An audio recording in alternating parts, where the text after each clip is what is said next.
ইলিশ শিকারে নিষেধাজ্ঞা শুরু আর কয়েকদিন পরেই এতে আবারও ঋণগ্রস্ত হওয়ার আশঙ্কায় আছেন সুন্দরবনের জেলেরা। বলছেন মৌসুমে ইলিশ পাননি পশুর ও মোংলা নদীতে, শোধ করতে পারেননি আগের ঋণ।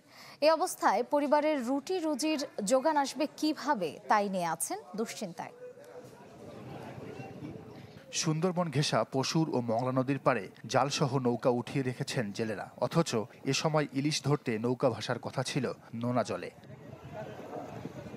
নদীতে পানির প্রবাহ বেড়েছে, হচ্ছে বৃষ্টি, তারপরও কাঙ্ক্ষিত ইলিশ মিলছে না বলে জানান জেলেরা। বলছেন এতে পুরনো ঋণ শোধ তো দূরের কথা, জীবিকা নির্বাহ কঠিন হয়ে পড়ছে। নদীতে আগে যে ধরনের ইলিশ হইতো, আমরা যে পরিমাণে ইলিশ পাইতাম এখন সেই পরিমাণে ইলিশ পাই না।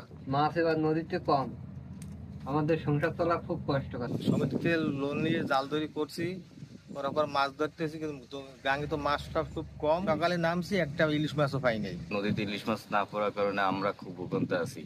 এই নদীর গোড়া গেছে মোড়ে, সেই কারণে নদীতে এখন ইলিশ মাছ কম ওঠে। নদীতে ইলিশ শূন্যতার জন্য জলবায়ু পরিবর্তনের পাশাপাশি মানবসৃষ্ট কারণকে দায়ী করলেন মৎস্য কর্মকর্তা। অবৈধভাবে যে ড্রেজিং হয়, এটা একটা অন্যতম একটা কারণ।